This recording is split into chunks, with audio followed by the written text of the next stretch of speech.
Bonsoir, jour, salut. Bonjour. Bonjour. Bonjour. Bienvenue dans le Beats, épisode numéro 177. J'espère que vous déjà. allez bien.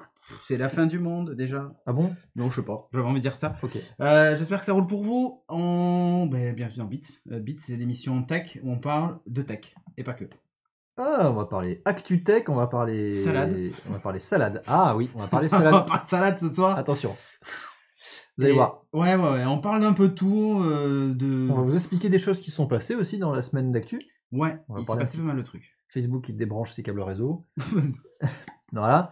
OVH a fait pareil aujourd'hui. OVH a fait pareil aujourd'hui. Je sais, j'ai vu, j'ai bien souffert. Ah, ça c'est nous aussi. Je veux te dire, quand t'as l'intranet qui tombe et que les étudiants n'ont plus accès au projet, tu peux plus les noter, tu peux plus rien, t'es super content. Voilà. Et on va parler aussi d'expérimentation physique. Oui, on retournera tous au lycée, vous allez voir ça. Ah, chouette. Exactement. On remercie Sekizai qui s'abonne ce soir. On dit bonjour à la chatroom. Oh ouais, mais il y avait Sekizai, mais il n'y avait pas que lui. Hein. J'ai vu qu'un peu plus haut, on avait aussi... Je sais plus qui, mais merci à toi, en tout cas. Carpe Diem qui s'était rabonné. Ouais, Carpe Diem, c'est ça. Ah ben oui, c'est écrit. Regarde là. Mais oui, c'est magique. Regarde, juste là. Exactement. Alors les gens, ils se disent, attends, qu'est-ce qu'il montre? Non, j'ai rien. Ah, si. Mais nous, on le voit dans OBS. Et oui, Calvin, tu l'as vu, j'ai sorti aujourd'hui mon meilleur déguisement de Krillin. Vous l'avez ici. Old Krillin, avec la barbe. C'est Old Krillin, c'est ça. C'est exact. C'est un mélange de Krillin et comment il s'appelait le père de... Nappa? Non. Tu sais, le catcheur là, qui avait une grande moustache là, et une barbe et une Non, quand même pas. Non, c'était pas ça. Oui, je vois Hulk Hogan. Ouais, non, c'est pas Hulk Hogan, mais je sais plus son nom. Bon, enfin bref, si vous avez suivi Dragon Ball, vous savez de qui on parle. Allez, mettez-le dans les commentaires pour ceux qui sont sur YouTube. Hercule, ouais, très bien. Ouais, Hercule, c'est ça, c'est exactement ça. C'est un mix des deux. Bref. Je quitte cette émission. Allez, sur ce, je te propose que on lance le radar, vos exactement. Actu Tech. Excès de vitesse.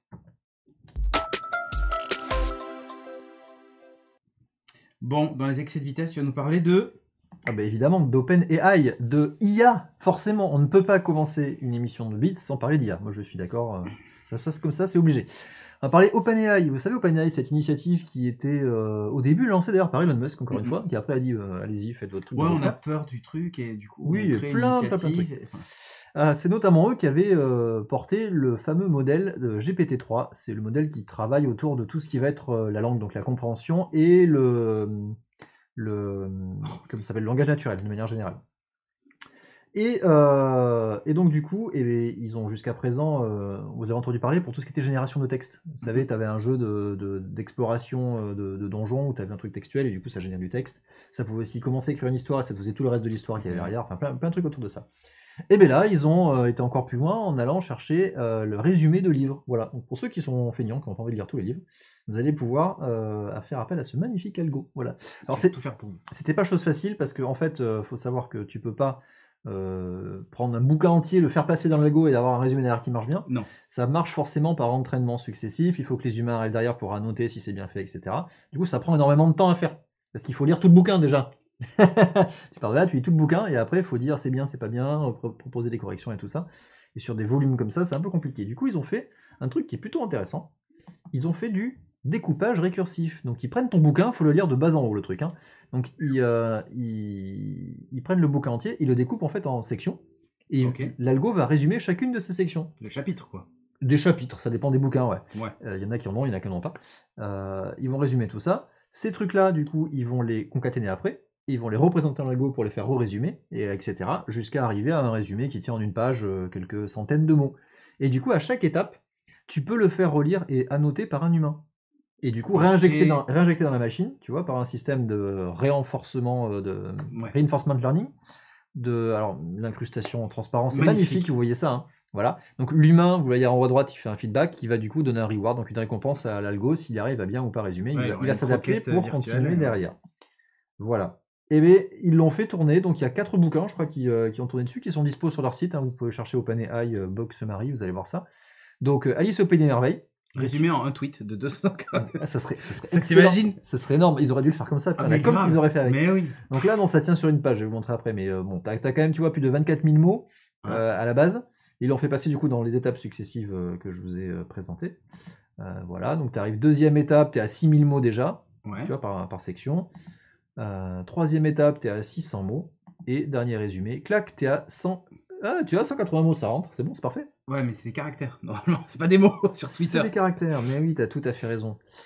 180 mots sur Twitter, déjà que les gens disent vraiment de la merde, je pense qu'on serait mal. C'est pas faux, c'est pas faux. Twitterize, nous dit Ghost Dragon, c'est pas mal, Ouais, on pourrait ouais. l'appeler comme ça. Et donc ça marche pas mal, j'ai lu les différents résumés. Du coup, t'as lu plein de livres ce week-end. Du coup, putain, je me suis fait une culture de fou. Merci OpenAI, franchement. Mais grave. Voilà, il faudrait qu'il fasse en emoji, exactement. Ouais, du coup, Poppy, ouais. t'as tout à fait raison, ce serait un concept qui serait rigolo. Voilà, donc ils ont passé d'autres bouquins aussi, hein, t'avais ça, voilà. Oh, Price and putain. Prejudice. Pride. Pride and Prejudice, pardon. Price, n'importe quoi. Je lis trop vite, Roméo et Juliette, évidemment, et ils ont Eh fait oui. 12 Years a Slave, exactement, qui sont passés dedans. Mm, Donc vous mm. pouvez les consulter, allez voir ça, vous allez voir, c'est assez rigolo. C'est quand même une belle prouesse parce que derrière, il y a une énorme machine qui tourne. C'est pas rien en Ah termes non. d'entraînement pour faire C'est gérer un tout gros- ça. C'est un gros morceau. Voilà. Allez, on va parler toi. voiture. Oui, Et on va parler Apple voiture. une Apple Voiture. Apple Voiture, Non, lecture. ça y est, elle est sortie. Non, non. Apple CarPlay, parce qu'on sait, le fameux Ah. projet Titan, machin, nanana. Peut-être qu'ils vont sortir une voiture. Bon, Titan Nanana. avant Titan, il y a Iron Heart. Donc là, ça déconne plus. Hein. Donc qu'est-ce que c'est ce projet Iron Heart? Donc le cœur d'acier. C'est tout simplement une version évoluée de CarPlay. Donc CarPlay, vous savez, c'est l'interface de votre téléphone Interface qui se déportée, ouais. déporte sur votre écran. Alors, j'aimerais bien savoir ce qu'il a d'installé comme application quand je vois le nombre de points en bas. C'est vrai. Parce que réellement, il n'y en a pas autant que ça. Je vous Non, le mais dis regarde, direct. c'est en allemand, donc en fait le titre il prend Ah, 2 mais pages. oui, mais c'est ça. Téléphone. Telefunken, voilà. Bon, bref, le principe, c'est que voilà, vous avez votre écran qui est reporté sur votre voiture. Ça, c'est sans doute d'ailleurs une Golf, d'où l'allemand. Ça ressemble au Media Center des Golf. Ah, c'est pas faux. Ils ont encore un lecteur CD, purée. Ouais. Bah, en tout cas, sur certains, oui. Ok. Ça, c'est la version iOS 15. Donc, elle apporte pas grand-chose à part des fonds d'écran. Et si la possibilité pour Siri de dire « Vous avez reçu un message de Christophe. Voulez-vous que je le lise ?» Et là, tu dis « Oui ». Et il le lit, le message de Christophe. Voilà. C'est merveilleux. C'est assez incroyable. Et si je m'appelle pas Christophe, ça marche ou pas? Ça marche aussi. Ah, ouf, j'ai eu chaud. Ça marche aussi. Bon, bref, l'idée de ce truc-là, c'est que basiquement, pour le moment, ça ne fait que les fonctions du téléphone, c'est-à-dire les SMS, les appels, le GPS, Teams. Oui, je sais, Teams. Vous pouvez appeler des gens dans Teams. Vous savez, j'ai reçu un message de votre boss, voulez-vous le lire? Non. Non, c'est exactement ça. Alors, vous pouvez lire les messages et vous pouvez appeler ou participer à des réunions dans votre voiture. Oh purée, c'est trop bien ça. Voilà. Donc Teams, après vous avez Waze, Google Maps, etc., Spotify, j'en passe, et des meilleurs. Vous avez ce genre d'application installée et ça se résume à ça. C'est-à-dire que vous pouvez pas changer la station de radio que vous êtes en train d'écouter, sauf si vous écoutez une radio numérique via le téléphone, donc via votre 4G. Ok. Ouais, c'est pas ouf. Ouais. Tu ne peux pas régler la température à l'intérieur de l'habitacle, ni la répartition du son, la balance du son et tout ça. Tu es obligé de repasser par le menu de ta voiture. Donc moi j'ai par exemple une belle icône Toyota. Du coup tu sors de CarPlay pour tu ça? cliques, ça quitte CarPlay. Je suis dans la vieille interface. Et là je peux voir le niveau de batterie de ma voiture hybride, je peux voir régler la balance du son, etc. Vous avez vu? Non mais parce qu'en fait ça me fait chier que ce soit pas dans CarPlay, tu vois. Ouais. J'ai le niveau de batterie de mon téléphone, mais pas de ma voiture. Et bref, en tout cas c'est assez chiant pour ça. Et donc la nouveauté, c'est que Ironheart va aller plus loin. C'est-à-dire qu'ils vont être capables normalement de lire les capteurs embarqués de la voiture. Donc température extérieure, température intérieure, mais aussi de piloter le désembuage, piloter la température de l'habitacle. Tu vois où ils veulent en arriver ou pas? Ouais. Le niveau d'humidité aussi à l'intérieur du véhicule. Avec un humidificateur, c'est ça? C'est parfait. Contrôler les températures par zone dans le véhicule, le système d'aération, désembuage, etc. D'afficher la vitesse de déplacement du véhicule, le nombre de tours minutes. En fait, il se branche sur la prise, la prise diagnostique. classique. Mais ils vont un peu plus loin que ça, puisque dans le projet Ironheart, il y avait aussi, tu sais, le car key. La possibilité d'ouvrir ta d'avoir... voiture avec ton téléphone? Ouais. Et en fait, le car key, c'est... Justement. Le car key, c'est dans le wallet, en fait, tu as ta carte BMW, et tu l'approches de ta voiture, et hop, tu ouvres ta voiture, en fait. Marche aussi avec la maison, d'ailleurs. Car key, marche aussi avec la BM du voisin. Peut-être, mais voilà. Donc, il y avait ce truc-là, et la possibilité, du coup, pourquoi pas, d'ouvrir les vitres électriques, etc. Enfin bon, la totale. C'est surtout l'intérêt d'Apple, c'est de faire en sorte que l'utilisateur ne quitte pas CarPlay quand il a besoin juste de régler la température dans l'habitacle, de lancer le désembuage, etc. de rester dans une expérience Ça semble globale. logique. Et on sent bien arriver aussi quelques petites automatisations ou des alertes du style l'humidité est un peu trop élevée dans la voiture. Voulez-vous activer le désembuage? Oui, Siri. Et là, il souffle ou il ouvre les fenêtres ou j'en sais rien. Ben, bref, à 200 sur l'autoroute en Allemagne, t'es content.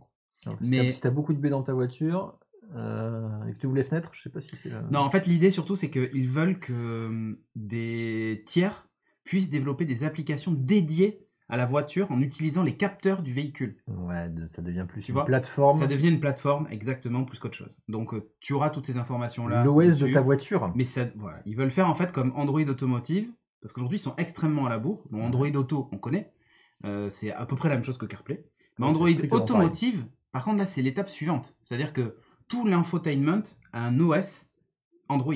C'est-à-dire que sur des Volvo, sur, je crois d'ailleurs chez Renault aussi, quelques-unes, vous avez Android Automotive, donc vous avez un Android complet qui fait tourner votre système, donc vous avez l'interface à la Android Auto, mais vous avez accès justement à la clim, le réglage des sièges, etc. Ce qui sera proposé d'ailleurs dans Ironheart, mais l'objectif pour eux, c'est pas que ça soit embarqué, mais que ce soit le téléphone qui se connecte en fait à toute cette fonctionnalité. Tu vois, l'approche est un peu différente. Je vois. Donc voilà, bref, c'est la prochaine évolution sans doute de CarPlay. On en saura plus, vous savez quand? WWDC, rendez-vous fin mai, début juin. Il y a le temps. On a encore le temps, il travaille dessus. Bon, alors justement, tu parles de voiture et de smartphone. Moi, je vais te parler de rétro pour les voitures. Puisque oui, nous avons découvert cette semaine qu'il est possible de voler des bagnoles. Puisqu'on parle d'ouvrir ses voitures avec un iPhone, on peut aussi ouvrir des voitures avec une Game Boy. Avec un 3310 aussi. Avec un jeté 3310 sur sur la la- vitre, ça l'éclate et vous pouvez Exactement. rentrer dedans. Exactement. Mais oui. Ça se passe au Royaume-Uni, cette histoire-là. C'est 3 hommes qui ont été arrêtés. Ils ont été chopés en train de voler des bagnoles. Ils volaient des bagnoles, donc ces voitures-là. Vous voyez, des Mitsubishi Outlanders, qui apparemment... Quand même. ouais, des belles voitures. Apparemment, ça se vole plutôt bien. Et ça se revend bien aussi, la voiture volée. Et ils ont été chopés en train de voler des bagnoles avec ceci. Waouh. Ce magnifique appareil, alors qui ressemble à s'y méprendre à une Game Boy. Alors les meilleurs connaisseurs rétro dans l'assistance découvriront que ce n'est pas tout à fait une Game Boy, il y a quand même 4 boutons à droite. Ouais. C'est plus Il y a un bouton central chelou aussi. c'est un clone chinois qui s'appelle c'est la La- Ambernic RG350 quelque La chose. Game Girl. On l'a testé dans un Retro Gaming Bros d'ailleurs cette machine-là. Ah. Bon bref, Et d'ailleurs, vous êtes parti avec combien de voitures? mais plein, C'est ça le truc. 5 chacun. à On peu a près. vidé le parking. en Voilà, fait, on est allé sur le supermarché, là, on a tout pris. Voilà, en fait, c'est un appareil qui a été modifié, qui a été programmé spécifiquement pour ouvrir du coup les Mitsubishi Outlander, et il se fait passer pour la clé de contact. Donc le fameux vol Car-key. keyfob, Mhm. où tu simules ta clé de contact, et du coup tu peux l'ouvrir et tu peux partir avec. Magnifique. Voilà. Merveilleux. Sachant que ces appareils-là, juste l'appareil dispositif pour ouvrir les bagnoles, se trouve sur le marché pas très légal, autour de 32 000 $ quand même. 32 000 $. Ouais, Donc, mais après, tu faut- rembourses vite. Il faut l'amortir. Ouais, après, tu rembourses vite. Tu voles une ou deux voitures, une ou deux Mitsubishi Outlander.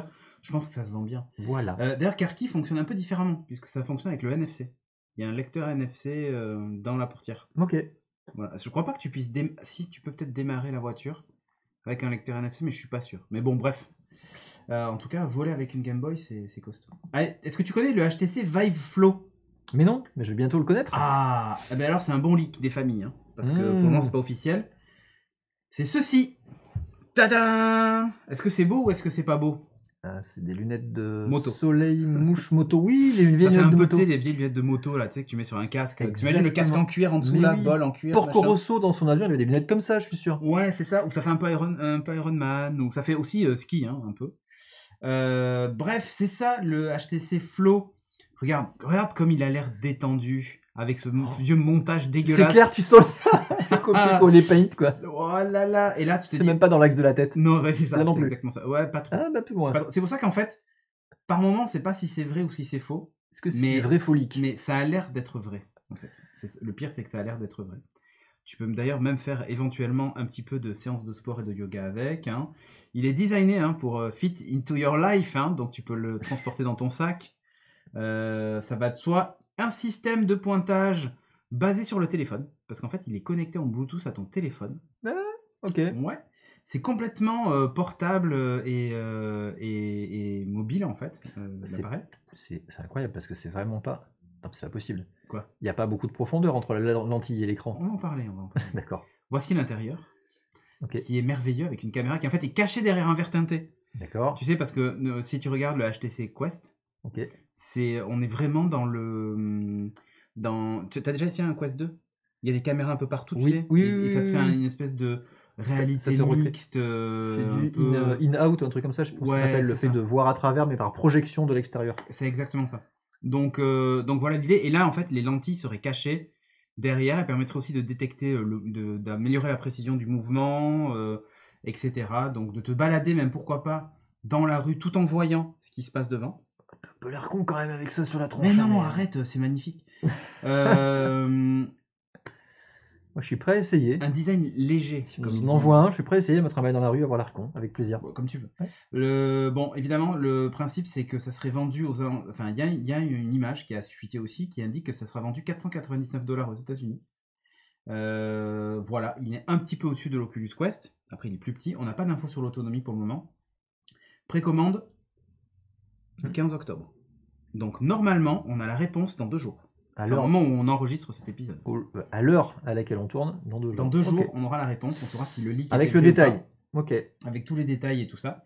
Donc voilà. C'est pas hyper cher, mais après, il faut voir ce qu'il y a sur la plateforme. C'est-à-dire que sur quoi ça tourne, avec quoi c'est compatible, les applis. Tu sens quand même. Alors là, tu vois, il y a un câble, hein, on le voit, il est branché derrière. Oui. Parce que tu peux le faire en filaire ou pas filaire, etc. Et dans le sac à dos, une grosse machine. Ouais, une énorme machine.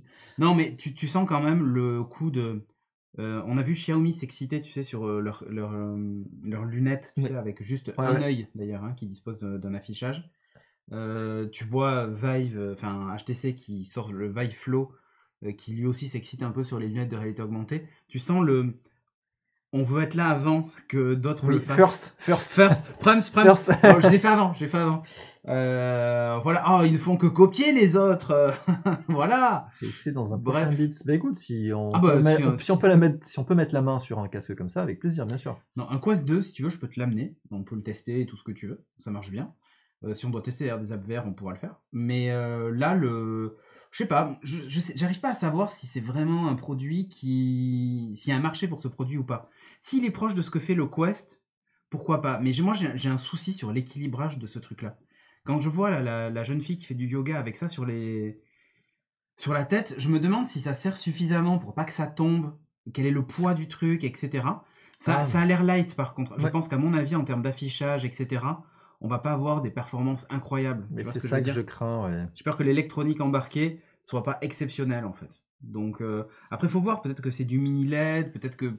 J'en sais rien. Bon. C'est à suivre. Facebook aussi, d'ailleurs, avait sorti avec Ray-Ban, tu sais, ces lunettes qui font juste de la vidéo, en fait, elles projettent rien. Oui. Mais on commence à s'approcher, gentiment mais sûrement, des lunettes de VR, AR, qui ressemblent à des lunettes, tu vois. Ouais, ça ressemble un peu aux Aviator, d'accord. Ça ressemble à des Aviator, bon, un peu par plus la épaisse, force, mais triple foyer, mais voilà. Tu regardes en bas, tout se barre, c'est exactement ça, exemple. C'est ça. Bon, et justement, en parlant de bar. En parlant de bar, tout à fait. Vu que tout se barre. Je vais vous parler. Qu'est-ce qu'on boit au bar? Au bar Tesla, on boit de la bière. Et oui. Oui. Puisque notre cher ami Elon, ça fait 2 fois qu'on en parle ce soir déjà, l'a confirmé lors de la GigaFest. La GigaFest, c'est le gros événement qu'ils ont lancé à Berlin lors de l'ouverture de leur factory là-bas, parce qu'ils ont fait une grosse Gigafactory. La Gigafactory qui produit les voitures et les batteries pour toute l'Europe en fait. Ouais, modèle 3 et modèle Y. Ouais, exactement. Tout à fait. Et donc ils ont dévoilé que effectivement, il a confirmé qu'ils allaient produire leur propre bière, la Gigabeer, tout à fait. Alors moi, cette bouteille, elle est magnifique. Voilà. Mais comme d'hab, chez Tesla, ils lancent des produits de tout et n'importe quoi.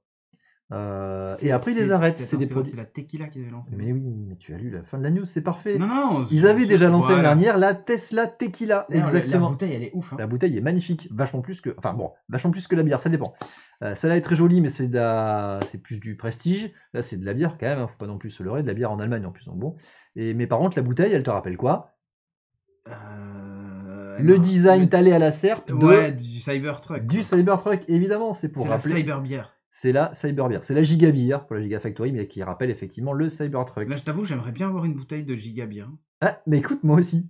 Je trouve quand même, c'est classe, quoi. Qu'est-ce que je donnerais pour boire une pinte? Bon, bref, c'est un autre sujet. Mais l'abus d'alcool est dangereux pour la santé. Exactement, à consommer avec modération. Sauf que moi, j'ai pas envie de modérer là. On va se faire. Non, mais t'inquiète. On va se faire ban. Non, mais la bière, c'est de l'eau, évidemment, on parle de ça. Avec des bulles, oui. Sans alcool. Et du houblon, infusé. Ouais, alors, qu'est-ce qu'on... Ouais, c'est ça. Putain, il est quand même... C'est chouette, quand même, Mais il craque. Et on peut l'acheter où? Mais Sur on la peut pas. boutique Tesla? Non, alors ça fera partie des produits qui sont en cours de développement et qui vont être proposés sur le Giga Campus, du coup, de Berlin. Ah, ok, il faudra aller jusque là-bas. Alors, je sais pas, parce que la Tesla Tequila était sur leur site en ligne. Tu pouvais la Derba commander. Bois, si tu m'écoutes. Tu peux nous faire une caisse, s'il te plaît. Une caisse de gigabir, s'il te plaît. Voilà. Bah tiens, voilà, il est là. Il faut appeler Volkswagen, ils sont réputés pour leur currywurst. Voilà, ça fait un bon combo. Ouais, mais je suis pas certain que Volkswagen et Tesla s'associent sur distribution de gigabir et currywurst. Ouais. Et on a une autre bonne remarque, effectivement, de Calring qui nous dit que si on la lance sur un Cybertruck, est-ce que ça casse la vitre ou pas? Eh bien, peut-être, sauf si elle est faite dans le même alliage que le Cybertruck. Alors, il se passe un truc, ça fait trou Alors, noir, c'est tout pas trou noir, explose. tout C'est la explose, fin du monde, d'où la fin du monde de tout à l'heure. Exactement. Bref. Bon, revenons à des choses un peu plus... c'est juste de la bière, on est d'accord, il n'y a rien d'exceptionnel. Non, il n'y a rien Ok. Très la peine C'est de des passer piles 5 à minutes sur cette combustible liste. ou un truc. Tu ne peux pas recharger ta voiture avec. Merde. non. Par contre, si tu Même la bois, électrique. tu ne peux plus conduire ta voiture. Même en autonome. Hein. C'est interdit d'être bourré au Tout volant. à fait. Voilà. On ne connaît pas le titrage en alcool de cette bière. Peut-être que tu restes encore en dessous du. Moi, on verra. C'est illégal, on verra. Bref, allez, Google qui avait déjà annoncé cet été, tu sais, ces nouvelles caméras Nest. Oui. Eh bien, ça y est, c'est disponible en France, figure-toi. Wouhou. Donc, vous avez la version outdoor de la caméra qui est magnifique avec des petits projecteurs sur le côté. Je suis en train d'essayer de chercher à quoi ça me fait penser, mais. Je sais pas, 2 boules sur le côté avec un. Bon. Bah, je sais pas, un micro-pénis au milieu. Avec un micro-pénis au milieu. Non, je sais pas trop à quoi ça ressemble, mais pourquoi pas. C'est filaire, hein, donc il va falloir câbler tout ça chez vous. Et vous avez la caméra intérieure qui est la même, mais sans l'éclairage sur le côté. Voilà, donc les Nest Cam, elles disposent d'un champ de vision quand même à 135 degrés. Vision nocturne, zoom x6, hein, faut dire ce qui est. Et qualité HDR, PIM. Donc, donc voilà, comme la Nest Cam filaire, hein, elle détecte les mouvements importants, alerte intrusion, voilà, total. 99 € la version d'intérieur. Et celle avec projecteur, 299 €. Ouf, ça coûte cher sur la le lumière. Google Play Store. Ouais, ça coûte cher les lumières, comme tu dis, mais elle est aussi étanche, etc. Tu sais, donc Ok. voilà.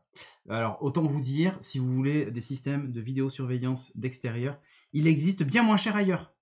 Mais si vous voulez rester uniquement dans l'écosystème Google de A à Z, c'est un peu compliqué de trouver des trucs qui sont aussi bien intégrés que les Nest Cam, en fait. Tu vois, c'est ça le truc. C'est toujours pareil. On se plaint de l'écosystème en général en disant ouais, c'est trop cher quand on est chez Apple, par exemple, tu vois.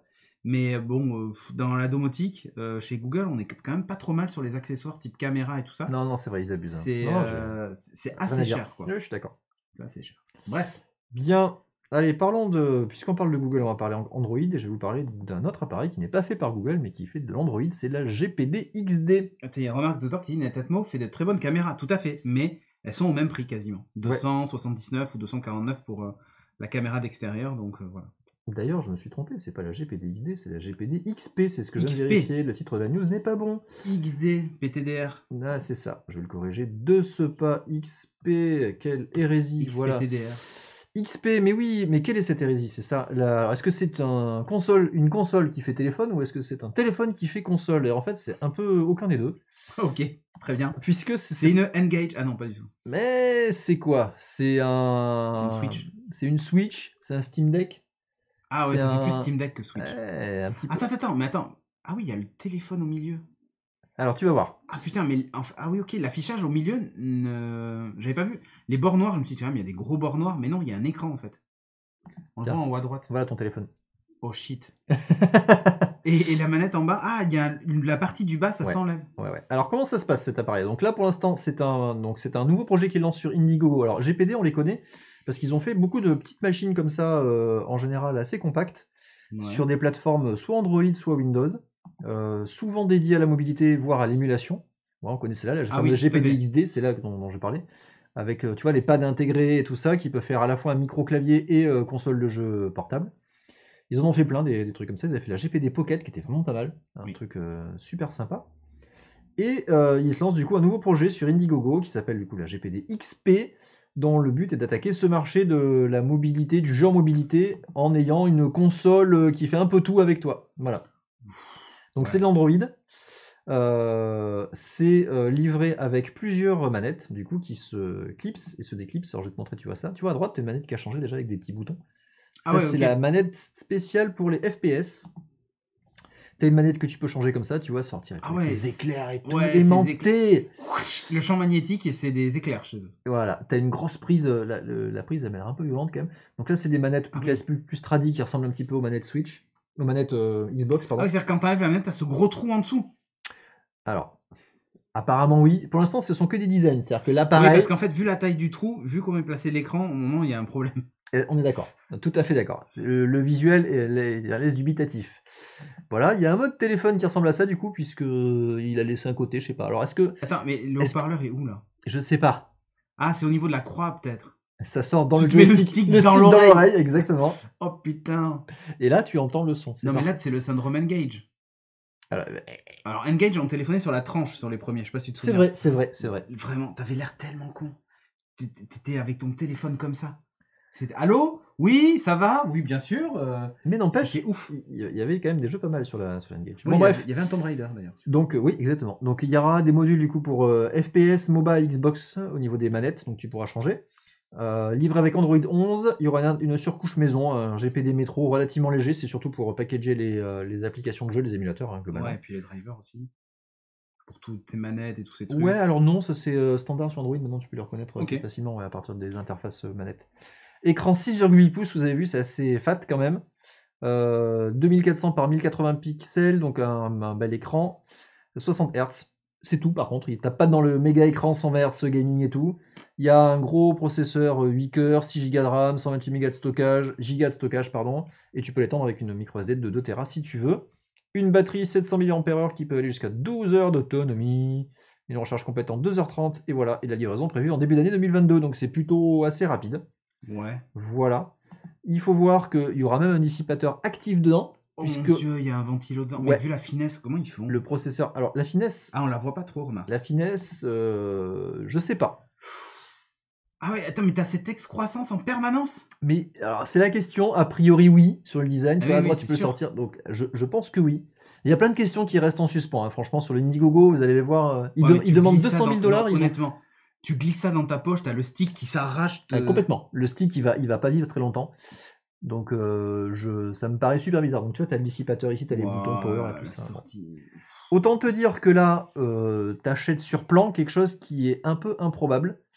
Donc il est urgent de ne pas se jeter sur ce projet Indiegogo et d'attendre de recevoir les premiers modèles et les premiers tests pour se rendre compte si ça vaut vraiment le coup ou si c'est juste du grand n'importe quoi. Voilà. Et c'est flexible, donc ça signifie que même s'ils n'atteignent pas les 200 000, vous serez débité. On prend l'argent quand même. Et pas de garantie de recevoir un produit, quoi. Non, en fait, ils vont... Bon, après, GPD, ils ont déjà fait des trucs, donc bon. Dans tous les cas, ils vont lancer le produit. C'est ça, Ouais. donc c'est plutôt une précommande qu'autre chose sur Indiegogo. Par contre, là, tu achètes sur plan, et encore, c'est des plans même pas finis. Hein. Voilà, il y a quelques vidéos qui circulent où ils montrent des prises en main. Celle-là, elle est sortie d'une vidéo en prise en main. Et ça aussi, donc il y a quand même des appareils définitifs. Par contre, tu le vois ici, les manettes, là, elles sont pas en détachable. Hein. Donc j'attends de voir. Ouais, ça n'a pas l'air. Ah, attendons de voir. Si, t'as un trait quand même. Ah ouais, peut-être. Si, peut-être t'as on un rate. trait à Peut-être on droite. rate. Voilà, il est urgent d'attendre. Grave. Allez, tu vas nous parler de... Je vais vous parler de d'appli vite fait. iOS. Ouais, c'est ça. Les Google Apps sur iOS vont abandonner Material Design. Voilà, tout est dans le titre. Bisous. Merci. Allez, suivant. En fait, la réflexion est là depuis iOS 14 et l'arrivée de UIKit. Et en gros, chez Google, ils ont estimé que bon, bah maintenant, c'était largement suffisant pour arriver à faire un mix entre UIKit et Material Design. Donc, ils vont reprendre les boutons et les codes d'iOS dans toutes leurs apps. Et il va y avoir encore quelques rémanences de ce qui restait. Ce qui reste de Material Design dans les apps à iOS, mais de manière globale, ils vont utiliser les boutons radio d'iOS, etc. et plus utiliser leur code design à eux. Voilà, pourquoi pas. Ils expliquent que ça sera un peu le meilleur des deux. Les gens ne seront pas dépaysés sur iPhone parce qu'ils vont retrouver les mêmes types de boutons. Et en même temps, on va garder quand même le design Google sur leurs applications, quoi. Donc bon, bref. Non, c'est intéressant comme approche. Ouais, en fait ils vont utiliser UIKit, donc ça veut quand même dire que au niveau du, en fait, si vous utilisez Google Maps par exemple, ça a dû vous arriver de temps en temps qu'en zoomant sur l'écran, tout d'un coup, il y ait un espèce de mini bug et vous vous retrouvez plus du tout au bon endroit sur la map. C'est-à-dire qu'en fait, il détecte un mouvement un peu chelou. Ça me le fait, je sais que Shag, ça lui fait. Ça me l'a toujours fait en fait sur iOS. Ok. Quand tu vois, là, on cherche des maisons, donc on dézoome, on zoome sur des plans, machin et tout. Et de temps en temps, en fait, en gros, quand tu lâches un des doigts, c'est comme s'il détectait que tu avais poussé comment ça s'appelle Ah oui, d'accord. Tu avais fait un grand geste en fait. ok. Et tu te retrouves, je sais pas, 100 km à droite et du coup, tu es obligé de revenir, quoi. Et bien justement, en utilisant UIKit, ça devrait limiter ce type de bug, puisqu'ils vont utiliser en D'accord. fait toute l'interface d'iOS et ça va éviter voilà, les faux clics, les faux machins, les fausses détections de swipe, etc. Bref, c'est surtout ça en fait, hein, D'accord. évidemment. Donc toutes les apps vont être mises à jour dès la fin d'année 2021. Donc ça va très vite. Ah oui, ça va vite. Ouais, ils ont déjà commencé à faire les intégrations, c'est ce qu'ils expliquent, et en gros, fin 2021, on les aura, donc sachant que nous sommes au mois d'octobre. Voilà. Ça va arriver vite. Yes. Parfait. Ah, parlons on de n'avait pas parlé de Windows Microsoft un peu. 11. C'est vrai, pas de Microsoft? Mais non. Voilà. Non, voilà. Cochons cette case dans le bingo. Bon, Windows 11. Windows 11 est là, ça Je y suis est. sous Windows 11. Je suis sous Windows 11. Je suis pas sous Windows 11. Tu es sous Mac... non, pardon. macOS. C'est ça. Windows 11 est là, je l'ai installé sur tous les PC que j'avais sous la main, ça marche très très bien.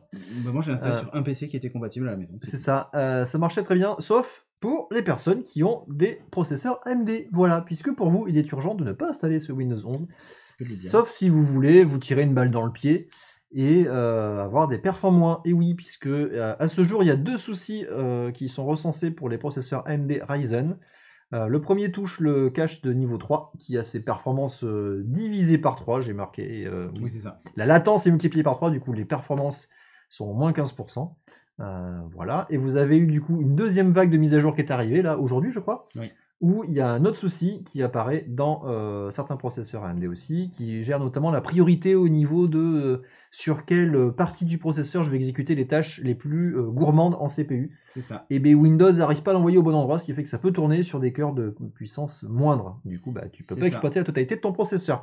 Voilà, donc il est urgent de ne pas installer cette mise à jour, cette nouvelle version, je sais pas, si vous avez des processeurs Ryzen. Ouais, c'est ça, c'est le patch Tuesday, hein, en fait, tout simplement. Oui, c'est de la mise hier, à jour qui est du passé patch le 12. Tuesday d'hier qui est sorti hier et qui, du coup, en gros, ce qu'ils expliquaient, c'est que la latence du cache des Ryzen 7 2700X, par exemple, qui a été mesurée par ces Tech Power Up, c'est environ 10 nanosecondes. Avec Windows 11, on est passé à 17 nanosecondes. Et avec le patch, on est passé à 31,9 nanosecondes. Vous allez me dire, on parle de nanosecondes, mais des nanosecondes plus des nanosecondes, ça donne des perfs à moins 15, moins 20, moins 30%. C'est un peu compliqué, quoi. Surtout si c'est une machine avec laquelle vous jouez, ou vous faites des tâches multithread, etc. Enfin bref. C'est un peu complexe, donc il faut attendre un petit peu. Voilà. Exactement. Allez, je vais finir avec ces news-là. Je vais vous parler de l'antenna. L'antenna où le câble réseau est ton pire ennemi. C'est comme ça que j'ai sous-titré cette news, et oui. Donc ce sont des chercheurs de l'université de Ben Gurion qui ont démontré une attaque possible sur un PC qui est du coup sur un réseau fermé. Donc il n'est pas, imaginons tu as un réseau local, du coup une LAN, d'où le nom, qui n'est pas connecté à Internet. Toi tu es à côté, dans une autre pièce par exemple, ou pas très très loin, et tu vas vouloir hacker cet appareil-là sans avoir accès au réseau. Et oui, ils ont démontré que c'était possible. À partir du moment où tu allais infecter le PC avec un malware, il va pouvoir transmettre des choses par le câble réseau et toi tu vas pouvoir les lire à distance comme ça. La classe. Voilà, donc ton câble réseau va globalement faire office d'émetteur et ils ont tout un dispositif pour pouvoir faire ça. Alors je vais vous montrer ça mais très très, très rapidement.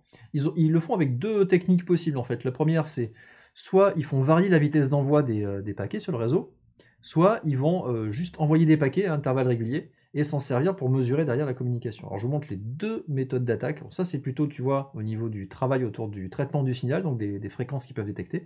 En haut, tu as l'attaque par émission, tu vois, par impulsion. Ils envoient des paquets réseau, UDP. Et donc tu vois, ça fait des petites barres quand ça part comme ça. Ouais. Et avec ça, du coup, ils vont recréer un signal, ils vont transmettre des informations comme ça, donc ils vont créer un protocole des communications par l'intermédiaire de ça. Et globalement, ils réinventent le code Morse en faisant ça. Voilà. Et le deuxième en dessous, donc tu vois les pics, donc ça c'est plutôt au niveau de la puissance, donc ça va être la vitesse d'émission sur le câble qui va varier. Et donc là, on est plutôt proche de ce qu'on peut trouver en termes de fréquence AM. Tu vois, les radios AM fonctionnaient comme ça, mais c'est à peu près le même principe. Ils vont se servir du coup du câble réseau pour envoyer ces infos. Alors le débit est pas ouf, mais quand même, ça permet d'exfiltrer du coup des données sur un réseau fermé, potentiellement sécurisé. Voilà, ça porte jusqu'à 4 mètres à peu près. Pas plus, pas moins. Alors ils ont fait différents tests avec différents câbles réseau, puisqu'évidemment c'est très dépendant de ton câble qu'il y a derrière. Et globalement, ça marche sur la plupart des câbles, on va dire, domestiques et de petites entreprises. Dès que tu commences à arriver sur des gros câbles ultra performants pour des data centers ou des gros débits, comme ils sont beaucoup plus performants, ils sont beaucoup plus blindés notamment, et du coup, forcément, tu peux pas capter tout ça. Voilà. Donc, comme on dit dans la chatroom, le câble blindé, c'est bon. Catégorie 7A. Catégorie 7A, oui, cher monsieur. Et oui. Ah, mais là, c'est un truc de fou. Ouais. Et oui. On est passé à l'étape supérieure. On a fini pour les news. Yes. On peut passer à la partie kernel. Kernel, c'est parti. C'est parti, c'est ça.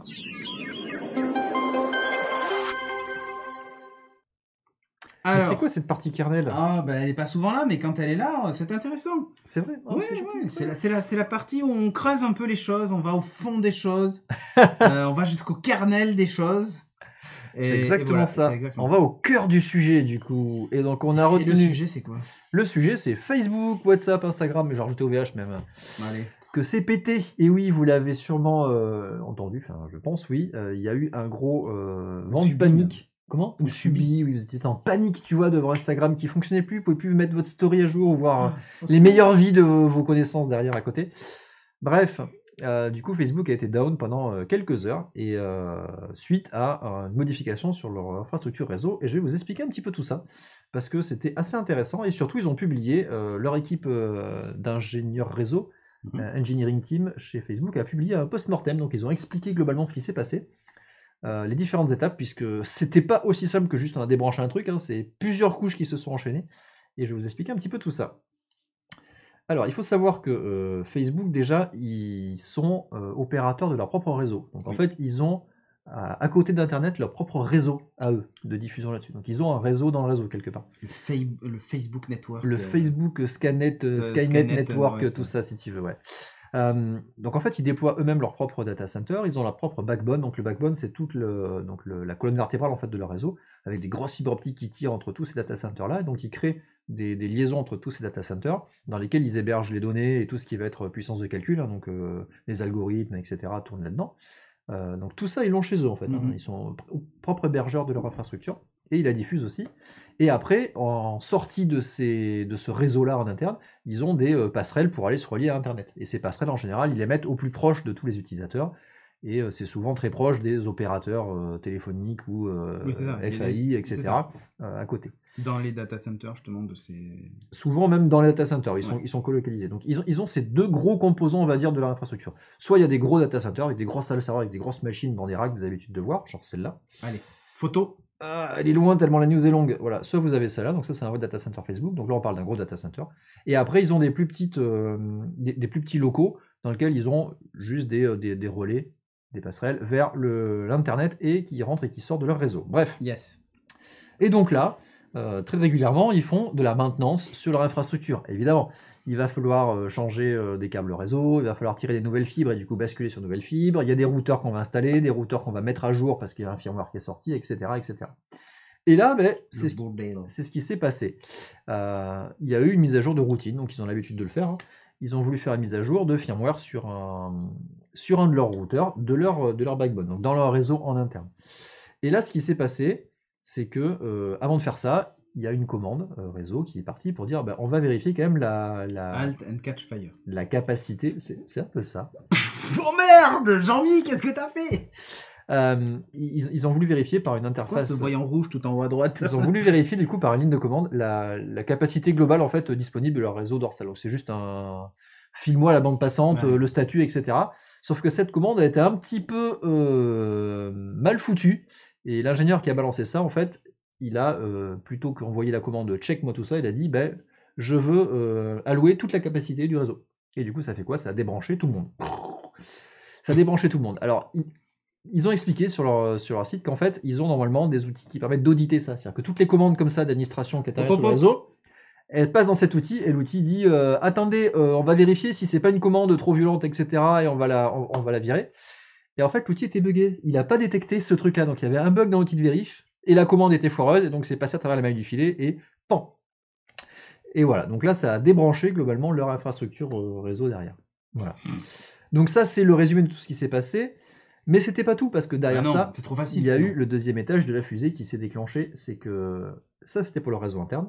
Mais après, à l'extérieur, et pour pouvoir communiquer à l'extérieur, Facebook, ils sont eux-mêmes aussi hébergeurs de leur nom de domaine. Donc je vais vous expliquer un petit peu tout ça. Et leur serveur de nom de domaine a aussi, s'est auto-suicidé. Ça aussi, c'est assez rigolo. Et je vais vous expliquer ça en détail. Alors, on va un peu vulgariser un peu ça, c'est-à-dire que le nom de domaine. D'ailleurs, souvent, le suicide, c'est auto aussi. Hein. Ouais. Sans sur l'application même, sinon, c'est Bien pas sûr. un suicide. Bien sûr. C'est petit suicidé. Alors, on va faire quelques analogies. Le nom de domaine, du coup, vous avez un nom de domaine.com. Voilà. Donc ça, c'est le nom qui va être Genre connu. Facebook.com. Facebook.com, par exemple, hein, on dit ça comme ça. Et pour pouvoir communiquer du coup avec les serveurs derrière, les machines elles ont besoin de connaître l'adresse IP qui se cache derrière. Elles vont se servir de l'adresse IP pour pouvoir communiquer. Donc il y a un système de résolution de nom, c'est-à-dire Un annuaire. un annuaire globalement. Donc tu envoies le nom de domaine Quel à est un votre- serveur voilà. et il te dit bah tiens voilà l'adresse IP à laquelle il faut que tu communiques. En gros, ouais, Facebook.com, c'est quoi son numéro de téléphone? Bah, c'est le 216 3 machin, et hop, tu te Alors connectes. on va prendre l'adresse J'exagère, postale. mais ouais. Non non mais si ça, Mais c'est ça peut être l'adresse c'est une postale. très bonne analogie. Tu vas voir pourquoi parce que derrière Oui, je oui. vais enchaîner derrière. Donc tu fais ça. Alors le nom de domaine en général tu l'enregistres sur un registrar, donc un fournisseur de nom de domaine. Et dans ce fournisseur de nom de domaine, tu vas lui dire, bah, écoute, l'annuaire que je vais utiliser, c'est celui-là, ou c'est celui-là, ou c'est celui-là. Tu peux choisir soit de te baser sur l'annuaire de ton nom de domaine qui est fourni par ton fournisseur directement. Donc souvent, tu prends un nom de domaine, par exemple, chez OVH. Tu viens avec les noms, les DNS, du coup, les name servers de OVH. C'est ça, leur annuaire. Et c'est eux qui vont répondre. Ils vont dire, bah écoute, voilà, Cédric de Lucas.com, il est sur telle adresse IP de tel serveur. Facebook, eux de leur côté, ils ont décidé de héberger eux-mêmes leur propre serveur DNS. Voilà. Donc ils ont acheté facebook.com et sur le nom de domaine, quand tu veux dire bah, j'ai besoin de connaître l'adresse IP, bah, c'est Facebook, leur propre serveur, qui va dire hop, l'adresse IP c'est celle-là, celle-là, celle-là. Ouais. Pourquoi? Parce que c'est plus facile pour eux du coup pour gérer leur infrastructure. À partir du moment où ils ont des serveurs partout, ils en rajoutent, ils en enlèvent, Si t'es et tout en machin, France, ils peuvent ils te tout redirigent automatiser. vers la France, etc. Donc globalement on est un peu plus comme ça, tu vois, ils ont un gros name Voilà. serveur. Ça, on peut les mettre en cascade, donc c'est ce qu'ils ont plusieurs serveurs en cascade, qui vont du coup pouvoir diffuser, on va dire ça, donc des annuaires et des sous-annuaires qui se complètent. Et évidemment, tout ce beau monde communique ensemble pour que Internet se fasse. Voilà. C'est toutes les petites lumières qu'on voyait tout à l'heure sur la photo. Exactement, c'est toutes les petites lumières qu'il y a là-dessus. Bon, ça c'est la première étape, c'est-à-dire qu'une fois que tu dis bah, je contacte facebook.com, il te répond avec son nom de serveur, son name server, pardon, l'adresse IP. Une fois que tu as ça, ça suffit pas, c'est-à-dire que l'adresse IP, Non. c'est l'adresse postale. Tu dis ben voilà, c'est au 148 rue je sais pas quoi, Clémenceau à Bordeaux. Mais ça suffit pas parce qu'une fois que ton ordinateur il va vouloir communiquer là-bas, il sait pas comment y aller. Et non. Et donc là, il fait quoi? Il va chercher Google Maps et son GPS. C'est ça. Et donc ça, c'est le deuxième protocole qui rentre en jeu ici, qui est le BGP. Le BGP, donc qui est le Border Gateway Protocol, qui est lui un cran en dessous, qui permet de dire, une fois que tu as l'adresse IP, ben, j'envoie un paquet sur le réseau, et ben, quel chemin je dois prendre. Ben oui. Donc ça sort de ta box Internet, ça part chez ton fournisseur d'accès, et là, les fournisseurs d'accès entre eux, puisque ça c'est un protocole qui va relier les fournisseurs d'accès entre eux, il va pouvoir dire, ben, quand ça sort d'ici, Tu passes par là. si tu veux aller à telle adresse IP, il faut que tu passes par là, ou plutôt par là, ou tu peux passer par là et par là, mais celui-là, chemin, il est quand même plus court, donc je te conseille d'y aller. C'est ça. C'est globalement ce que fait le BGP. Donc c'est le protocole qui va régir, on va dire, l'interconnexion des systèmes au niveau Internet mondial, au-delà des fournisseurs d'accès. Voilà. C'est le Waze. C'est le Quand il y a Waze. congestion C'est le sur un Waze truc, de il la te reroute communication, ailleurs, de la etc. communication réseau. C'est exactement. Tu rajoutes un nouvel équipement, il va s'auto-déclarer là-dessus. C'est ça. Et du coup, il va parler avec ses voisins en proximité, il va dire hey, je suis là, moi je possède telle adresse IP. C'est ça. Du coup, les autres vont dire ah, ok, toi c'est telle adresse IP, du coup, je sais que si on me demande telle adresse IP, je vais l'envoyer là-bas. Et de la même manière, ils vont communiquer aux autres pour dire telle adresse IP, c'est par là, par là, par là, par là, etc. Et du coup, pour en revenir au fin mot de l'histoire, ce qui s'est passé, c'est que l'administrateur, la commande qu'il a passée, au final, qu'est-ce qu'elle a fait? Elle a dit au protocole BGP, Facebook, du coup, qui possède du coup son propre point d'entrée, et bien toutes les IP Facebook, on les a plus. Allez, ciao. Donc en gros, il a dit, c'est plus chez nous. Voilà. Allez Donc, voir ailleurs. Donc, il a retiré d'Internet Facebook, globalement. Toutes les adresses IP de Facebook ont été retirées. Parce qu'ils sont eux-mêmes les seuls possesseurs de ce point d'entrée-là pour dire c'est nous qui les possédons. Voilà, donc s'ils pètent ce point d'entrée, c'est terminé, ils n'existent plus. Voilà, alors ça, c'était la première blague. Deuxième blague, c'est que en faisant ça, les serveurs DNS qui normalement disent Facebook.com, ça pointe vers telle IP, ils ont dit mais attends, mais non, Facebook.com, je peux plus le faire pointer sur telle IP. Cette IP n'appartient plus à Facebook. Du coup, le serveur DNS, Il a dit, il a dit, ben non, je me débranche, enfin, je débranche cette IP. Oui, Sauf que parmi les IP qu'ils ont débranchés, ils ont aussi débranché les IP des propres serveurs DNS. Donc du ils coup, sont auto-débranchés. les machines se sont auto-débranchées. Ce qui fait qu'en fait, ça répondait plus aux 2 niveaux principaux de communication d'Internet. Du coup, l'œuf ou la poule. C'est un peu ça, voilà. C'est-à-dire que, voilà, on en était à ce niveau-là. Mais après, je te dis, au moment où ils ont conçu le truc, il y a un moment où il fallait faire les choses dans l'ordre, quoi, tu vois. Parce que... Mais le souci, c'est que là, ils avaient un peu trop tout chez eux aussi. Ouais. Bon. Mais c'est pas tout, parce que ça, à la rigueur, bon, la commande, tu l'as foirée, mais tu peux la réparer derrière. Oui et non, parce qu'une fois que tu as fait tout ça, tous tes serveurs sont juste inaccessibles. Même eux en interne. Et donc là, c'est là où ils se sont tirés une autre balle dans le pied, c'est qu'ils ont tellement monté le niveau de sécurité Ouais. qu'ils ne pouvaient même plus accéder à leur équipement. Donc, à distance, c'est une chose.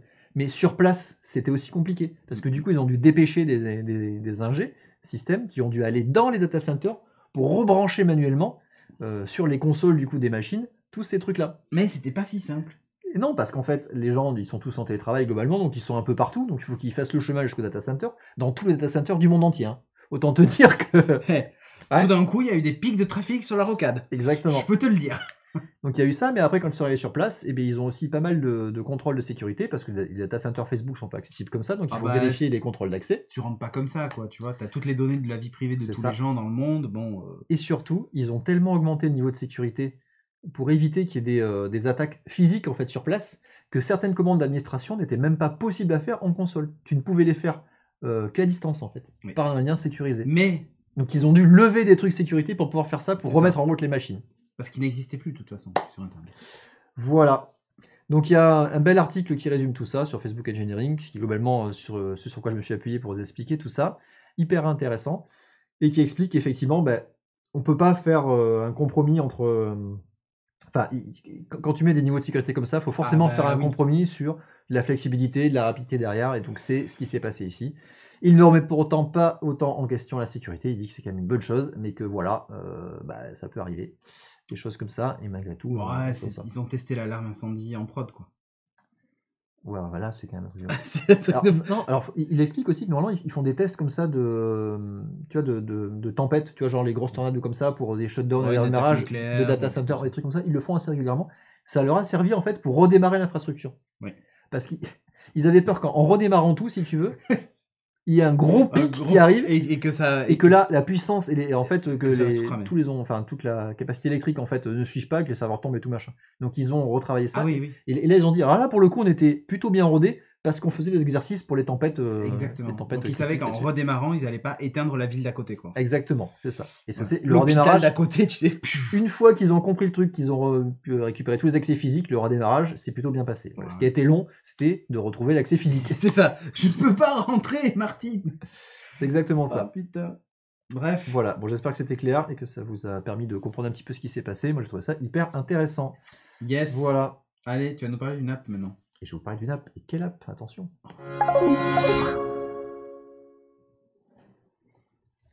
Cette app, elle s'appelle Fifox. Ouh. Fifox, pourquoi? Parce que physique. On va faire des expérimentations physiques. Et oui, c'est une application qui est dédiée à utiliser votre smartphone comme un laboratoire d'expérimentation physique mobile. Et oui, si vous aviez bien aimé les expériences que vous faisiez au lycée, notamment de Chimie 2000, chute des corps, non, physique. Okay. Physique. Vous allez pouvoir tout faire avec votre smartphone, puisque vous le saviez peut-être, mais votre smartphone est bardé de capteurs et vous pouvez en faire un paquet de trucs avec. Alors j'ai découvert ça lors du premier confinement, ça date un petit peu. C'était, comment il s'appelle, Julien Bobroff qui faisait ça, donc un vulgarisateur scientifique qui est notamment connu pour ses vidéos autour de tout ce qui va être physique quantique et expérience de supraconductivité. Okay. Tu sais, il faisait l'éviter des trucs. Ouais. Il explique hyper bien. Et du coup, il faisait des expériences confinées chez lui. Et l'éviter des smartphones. Non. Ça aurait pu. Non, alors, tu regarderas ses vidéos, il fait de la physique quantique dans sa cuisine. Il t'explique les niveaux d'énergie avec de la maïzena, du curry et du... C'est rigolo. Non, mais en fait... À tout moment, peu importe sauter l'immeuble. Peu importe l'illustration, c'est juste pour illustrer. Non, bien sûr. Mais il explique vachement bien. Bref, on parle pas de physique quantique là, on va plutôt parler d'expériences physiques plus traditionnelles. Hop, je vous montre une capture. Voilà. Donc votre smartphone est bardé de capteurs, on va pouvoir s'en servir. Voilà, l'accéléromètre, on en connaît un, le gyroscope, il y en a d'autres, la température, Ouais, il y ouais. en a aussi, le micro, le haut-parleur, il y a plein de Ouais, trucs. Et les bien, baromètres, cette les application multimètres. va mettre à contribution tous ces capteurs pour vous proposer des expériences autour de ça. Et il y a un site qui vient avec, qui vous propose des expériences à faire chez vous, hyper intéressantes. Ok. Alors du coup, je vais vous mettre à contribution. C'est une appli iOS Android, hein. Elle est gratuite, donc ça c'est plié.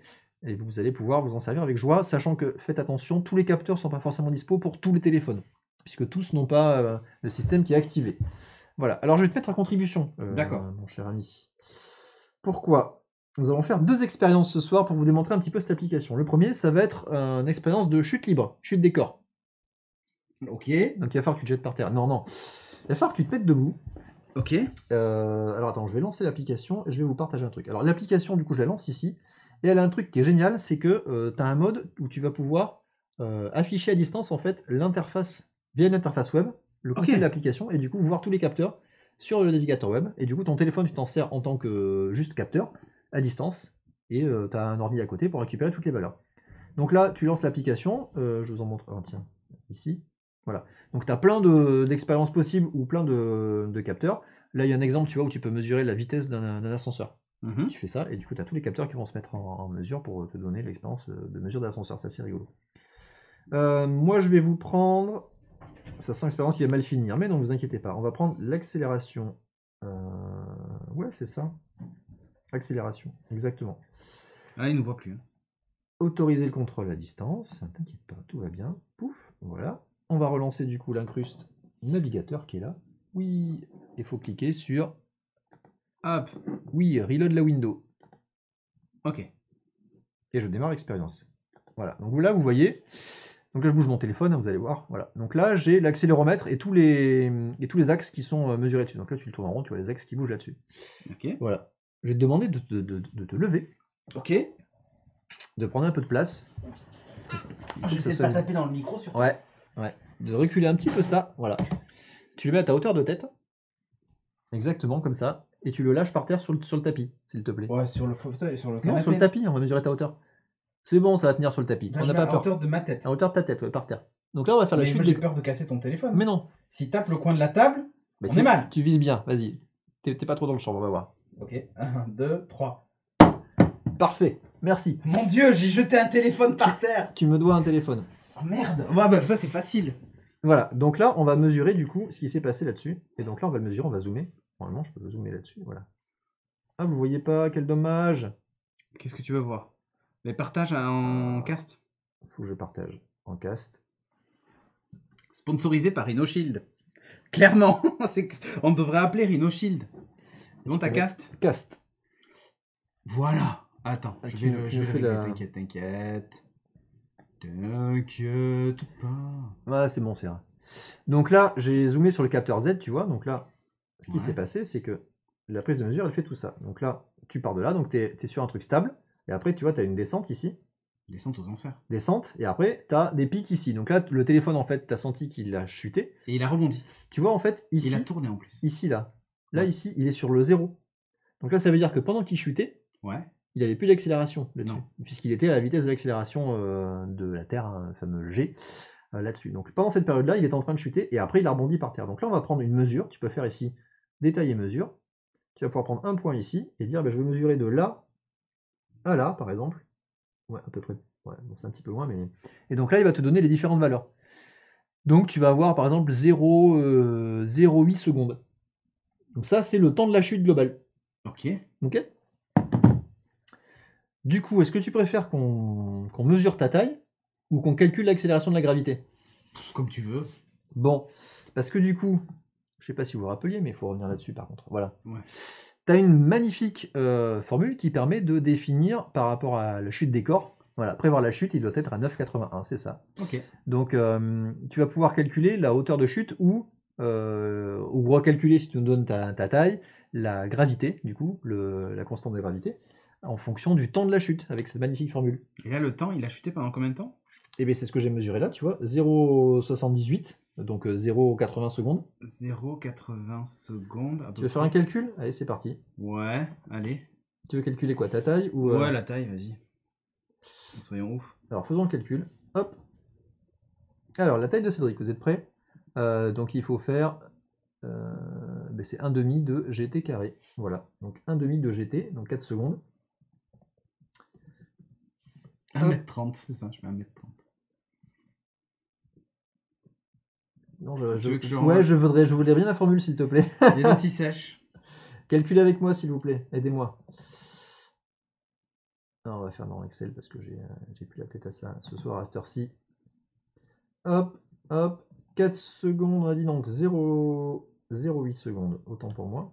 Voilà. 0,78, c'est très important. Tu veux faire 0,78. Allez, Ouais. 0,78. J'aurais même dit 0,79. 0,79. C'est parti. Voilà. On a G qui vaut 9,81. C'est bon. Et on va calculer H. Et donc, du coup, on va faire égal 1,5 de saleté fois.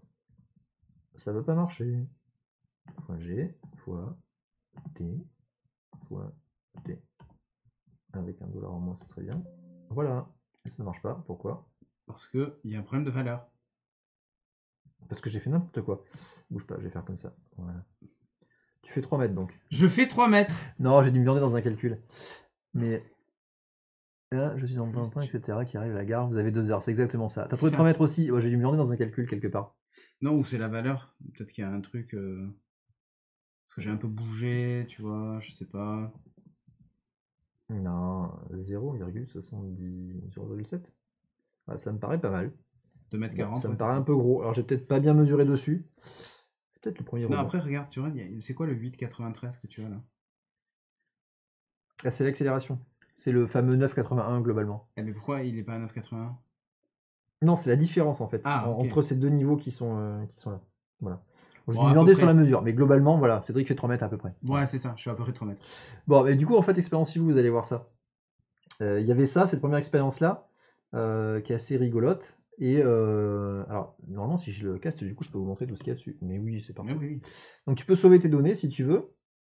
Et tu peux accéder à tous les capteurs qui sont là. Voilà. L'exercice me dit pour toi, la formule, c'est H est égal à GT carré. Ouais, c'est ça, c'est ce que j'ai fait.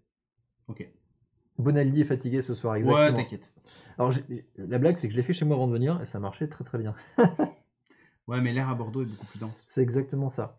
Donc vous allez avoir du coup soit la possibilité de récupérer tous les capteurs que vous voulez. Il faut juste diviser par 2, non? Dit Raglink. C'est peut-être le diviser par 2 que j'ai oublié. Ah oui, t'as oublié le diviser par 2, je C'est pense. peut-être ça. Du coup, je fais 1m50. Ah non, après c'est dans la marge d'erreur acceptable. Hein. Ça reste, Ouais, ça reste c'est-à-dire, l'expérience faite à la maison avec, 24 centimètres, quoi. avec des arrondis un peu partout, mesurés au doigt sur l'écran de smartphone, ça reste. Ouais. Mais c'est pas grave. Le but c'est de pouvoir vous amuser en fait avec ça, un peu avec la physique et surtout utiliser votre smartphone pour faire des trucs rigolos avec. Ouais. Donc, tu as tous les capteurs que tu as l'habitude d'avoir, mais tu as aussi tout ce qui est acoustique, avec les effets Doppler, la corrélation audio et tout machin. Faire des trucs assez rigolos avec. Les fréquences, tu peux faire. Sonar, Ouais. mesure de distance en utilisant l'écho. Ouais. Waouh. Donc là, tu fais comme ça là-bas.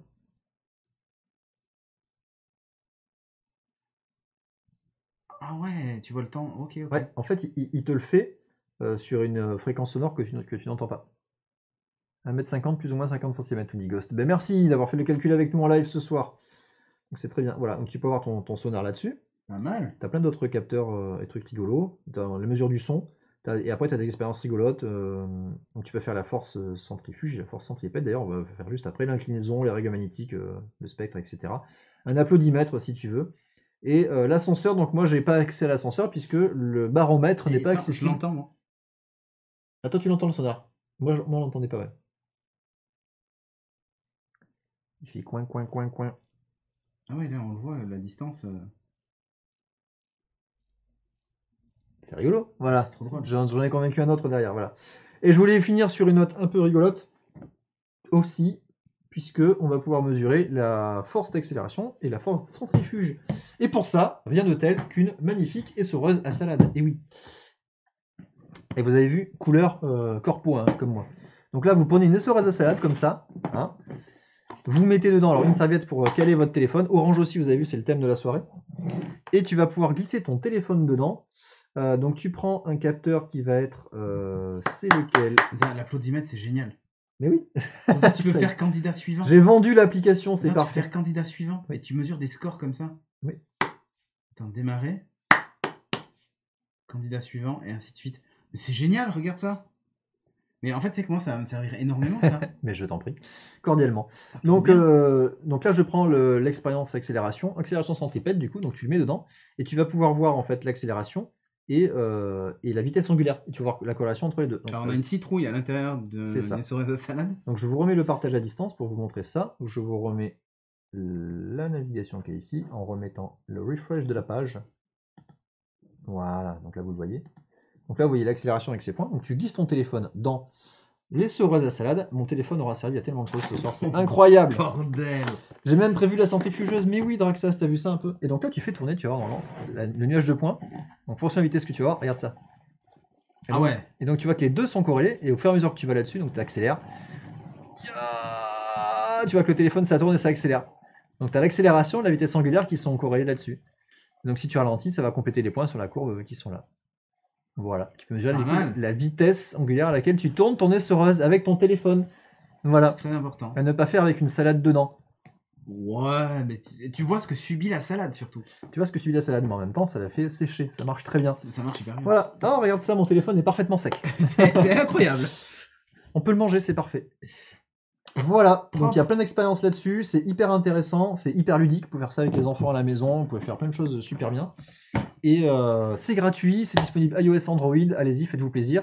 Le site web Fifox, allez voir ça, c'est hyper intéressant, il y a plein de propositions d'expériences dessus. Voilà, l'expérience que je vous ai montrée, elle est dispo sur leur site. Là-dessus, il y a plein de vidéos qui expliquent tout ça, des vidéos de 5-10 minutes maximum, qui vous permettent de mettre à contribution votre esprit scientifique à la maison. Et voilà. C'est cool ça, en jouant avec les différents capteurs présents dans le téléphone. Exactement. Pas mal, pas mal. Voilà, c'était tout pour moi. Non, c'est top, j'ai déjà plein d'idées là. De J'imagine. trucs à faire. Vous mettre le téléphone sur le dos de Miss Purple, jeter l'étage, ouais, pour voir un peu. Est-ce que tu scotches sur le chat? Est-ce que le chat se retourne tourne, à quel ouais, moment c'est et ça, tout? ouais. Je suis sûr que tu peux le faire. Mais bon, Ouais, important d'arrêter le Soros avant d'ouvrir, tout à fait. sinon le téléphone, exactement, est propulsé à l'extérieur. Exactement. Bon, ben c'était cool. Merci à vous d'avoir suivi cette émission. Yes. Ah, ça y est, c'est la première fois que je vois brancher le Mac sur secteur pour ne pas suspendre l'activité. J'avais jamais vu ça. Genre, Je depuis que tu te l'as acheté jure. depuis 2 ans, il tourne sur batterie. Non, alors ça fait 1 an, bientôt. Et en fait, je le charge de temps en temps, mais j'avais jamais vu ça. Du coup, je savais même pas qu'il y avait à quoi ressemblait le message d'alerte. Donc c'est cool, il me reste 10%, mais ça va, 10% c'est quoi? C'est 2 heures. D'ailleurs, Très les bien. prochains MacBook Pro qui vont être annoncés normalement la semaine prochaine. Avec les nouveaux Chaîne. M1 prochaine, exactement. Parfait. Allez, Bon, en attendant, si sur vous les voulez internets. nous avoir, c'est sur Internet, c'est ça. Sur Twitter. Ouais. Bah, Parce que c'est Internet, Twitter. lui ne débranche pas ses câbles réseau. Exactement. Exactement. Et, d'ailleurs, et Facebook annonce sur Twitter leurs problèmes, tu vois. Ouais, C'est ça qui est la classe c'est vrai, ou pas? c'est vrai, c'est vrai. Ouais. Chris Kamikaze pour moi, Cédric 2, Lucas pour toi, 2 de Lucas. Ouais. D'ailleurs, ils pouvaient pas le faire sur Instagram, puisqu'Instagram était tombé aussi. Ouais. C'est moche. D'ailleurs, ça a créé un vent de panique, hein, qu'Instagram soit... Tellement qu'ils ont modifié l'appli Instagram pour rajouter dedans, la prochaine fois, attendez, c'est cassé, on sait. Ouais, pas de panique, hein. Pas de panique, vous inquiétez pas. Bah, surtout avec tous les complotistes et tout en ce moment, tu sais, c'est les gens ça. pensaient que c'était la fin d'Internet. Et puis surtout, ils étaient en manque. Bah ouais. Mais j'ai plus ma dose de story. Grave. Voilà, bon, sinon, vous pouvez nous retrouver aussi sur studio-renegade.fr avec toutes les autres émissions qu'on produit, les agendas Yes. avec les autres émissions. Demain matin, La matinale. un Before Work. Le before travail. Le avant, Le avant work. Le avant work, Le before avant travail. work. Faudrait le faire ça. Ouais, ce mais matin. un jour on le fera. Voilà. Un jour, on le fera. Et si cette émission vous a plu, eh bien, ça demande du temps quand même à préparer tout ça, Voilà. et ça demande du temps aussi à aménager tout ce magnifique studio qui n'est pas que là pour faire joli. Non. Il nous sert à produire pas mal d'émissions. Oui, il est joli. Donc pour tout ça, soutenez-nous. Ça se passe sur patreon.com/Studio Renegade. Voilà, tout travail. Pour le mérite reste, salaire il y a aussi. Mastercard. Et pour tout le reste, il y a Mastercard. Exactement. Bref, merci à vous. Des gros bisous. Yes. On vous dit à bientôt. Ciao, ciao.